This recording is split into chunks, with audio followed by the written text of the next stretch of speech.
Hello class ninth. आज हम chapter number 8 quadrilateral के बारे में पढ़ेंगे।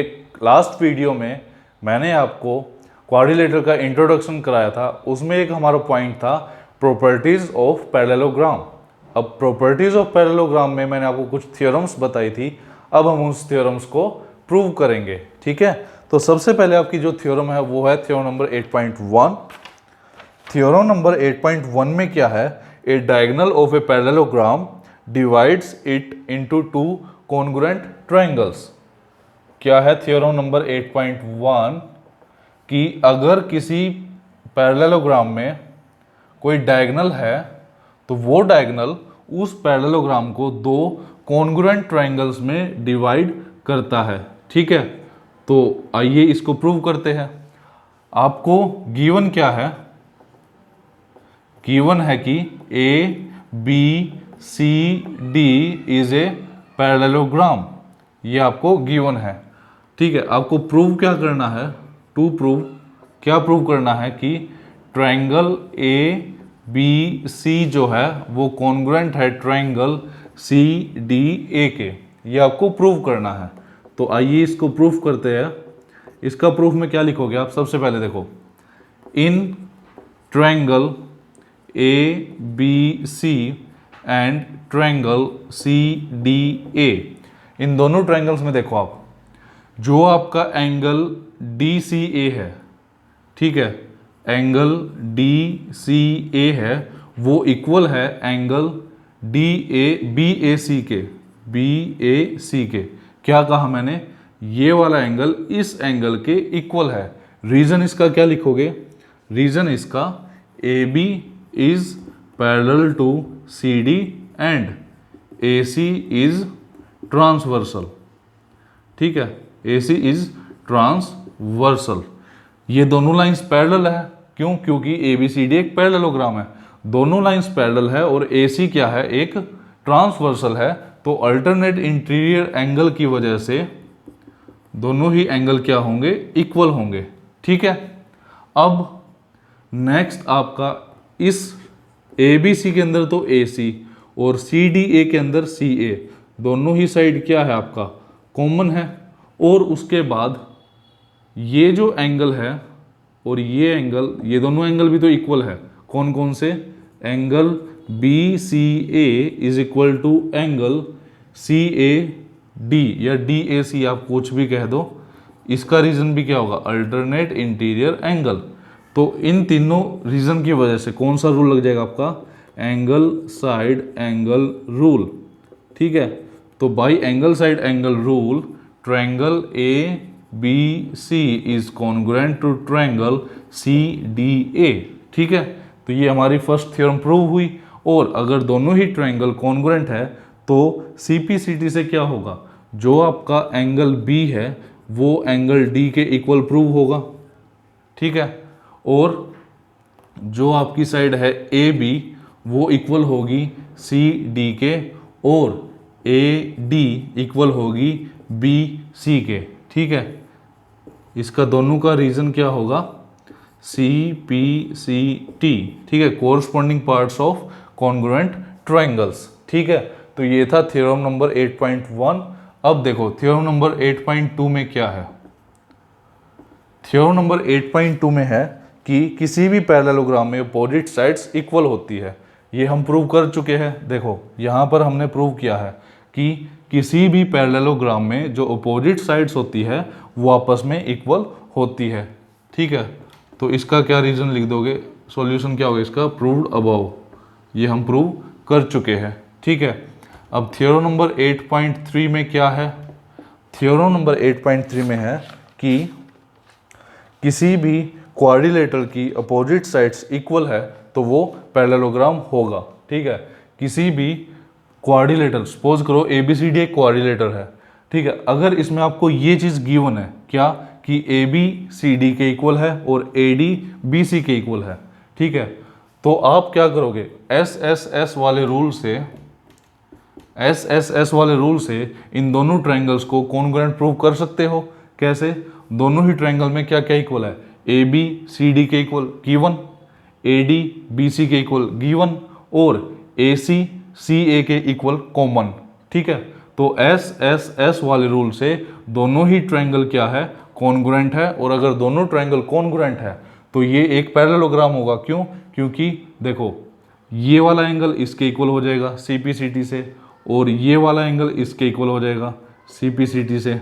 ठीक है, तो देखो अगर अल्टरनेट इंटीरियर एंगल्स इक्वल है तो अपोजिट लाइंस क्या होती है, पैरेलल होती है। ठीक है, जो भी मैंने बताया अभी आप इसको एक बार दोबारा सुनना, मैंने सब क्या बताया।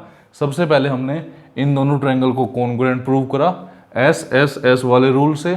उसके बाद अगर ये कॉन्ग्रुएंट प्रूव हो गए तो इनके कोरस्पोंडिंग एंगल्स इक्वल होंगे, मतलब ये एंगल इस एंगल के इक्वल और ये वाला एंगल इस एंगल के इक्वल। ठीक है, अब अल्टरनेट इंटीरियर एंगल्स इक्वल है तो लाइंस क्या होंगी, पैरेलल, और इक्वल भी है। अपोजिट साइड्स पैरेलल भी है, इक्वल भी है, तो दोनों ये क्या हो जाएगा, एक पैरेललोग्राम। ठीक है, उसके बाद थ्योरम नंबर 8.4। थ्योरम नंबर 8.4 में क्या है कि एक पैरेललोग्राम के अंदर जो अपोजिट एंगल्स होते हैं वो इक्वल होते हैं। आपको प्रूव करना है कि एंगल ए एंगल सी के इक्वल है और एंगल बी एंगल डी के इक्वल है। ठीक है, कौन सी थ्योरम, 8.4। तो एक चीज देखो, आप इक्वेशन 1 देखो आपकी, एंगल बी एंगल डी के इक्वल है सीपीसीटी से। सीपीसीटी से एंगल बी और एंगल डी इक्वल था, तो क्या लिखोगे, from equation 1 angle B is equal to angle D. ये ऑलरेडी प्रूव आप कर चुके हो। ठीक है, अब ए और सी को भी प्रूव करना हो अगर आपने, तो क्या करोगे आप, जैसे इसमें हमने क्या किया था, ए और सी को ज्वाइन किया था। ठीक है, ज्वाइन ए एंड सी, इसमें ए और सी को ज्वाइन किया था, तब हमारा क्या आया था कि बी और डी इक्वल है। ए और सी को ज्वाइन किया तो बी और डी इक्वल आए। अगर हम बी और डी को ज्वाइन करेंगे तो हमारा क्या आ जाएगा, ए और सी इक्वल आ जाएंगे। सेम प्रोसेस है सब कुछ। ठीक है, आप बी और डी को ज्वाइन करोगे तो इन दोनों ट्रायंगल्स को आप कॉन्ग्रुएंट प्रूव कर लो। कॉन्ग्रुएंट प्रूव करोगे तो अपोजिट एंगल्स आपके सीपीसीटी से इक्वल प्रूव हो जाएंगे। ठीक है, तो थ्योरम 8.4 इस तरह से सोल्व होगी। उसके बाद है आपकी थ्योरम नंबर 8.5। 8.5 में इसका अपोजिट है। इसका अपोजिट मतलब अगर किसी भी क्वाड्रिलेटरल में अपोजिट एंगल्स इक्वल है तो वो क्वाड्रिलेटरल एक पैरेललोग्राम होगा। ठीक है, तो इसका अपोजिट है वो। उसके बाद है थ्योरम नंबर 8.6। थ्योरम नंबर 8.6 में क्या है, the diagonals of a parallelogram bisects each other. ठीक है, इसको प्रूव करते हैं कि किसी भी पैरेललोग्राम के अंदर जो डायगोनल्स होते हैं वो एक दूसरे को बाइसेक्ट करते हैं। थ्योरम नंबर 8.6, सपोज करो ये एक पैरेललोग्राम गिवन आपको, इसके जो दो डायगोनल है ए बी सी और डी, सपोज करो ये पॉइंट है ओ। ठीक है, तो आपको गिवन तो क्या है कि A B C D is a parallelogram, ये आपको गिवन है।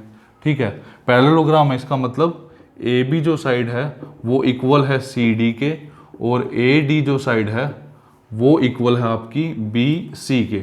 ठीक है, और A B is parallel to C D and A D is parallel to B C. ये सब आपको गिवन है। क्यों? क्योंकि एक पैरेललोग्राम है। अच्छा, प्रूव आपको क्या करना है, टू प्रूव में करना है कि A O is equal to O C and D O is equal to O B. ये आपको प्रूव करना है कि पैरेललोग्राम के जो डायगोनल्स होते हैं एक दूसरे को बाइसेक्ट करते हैं। बाइसेक्ट मीन्स दो बराबर हिस्सों में डिवाइड करते हैं, means A O is equal to O C and D O is equal to O B. ठीक है, इसका प्रूफ देखो। अब प्रूफ में क्या लिखोगे आप, दो ट्रायंगल ले लो, इन ट्रायंगल ए ओ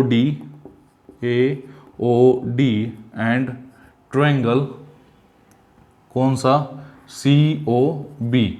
ठीक है, इन दोनों ट्रायंगल्स को अगर हम कॉन्ग्रुएंट प्रूव कर दे तो हमारा क्वेश्चन सोल्व हो जाएगा। अब इन दोनों ट्रायंगल्स में देखो, आपका ये जो एंगल 1 है ये एंगल 2 के इक्वल होगा। Angle 1 is equal to angle 2। Reason क्या इसका होगा, अल्टरनेट इंटीरियर एंगल। क्यों? क्योंकि ए डी जो है, ठीक है, ए डी जो लाइन है वो पैरेलल है किसके, बी सी के। A D is parallel to B C. उसके बाद ए डी जो साइड है वो बी सी के इक्वल भी है, गिवन है ये चीज़ आपको, ये वाली साइड इस साइड के इक्वल है। उसके बाद ये एंगल 3 और एंगल 4 ये भी तो इक्वल होंगे आपके, angle 3 is equal to angle 4, reason alternate interior angle, क्यों? क्योंकि ए डी जो लाइन है वो आपकी बी सी के पैरेलल है। तो यहाँ से कौन सा रूल लग जाएगा आपका?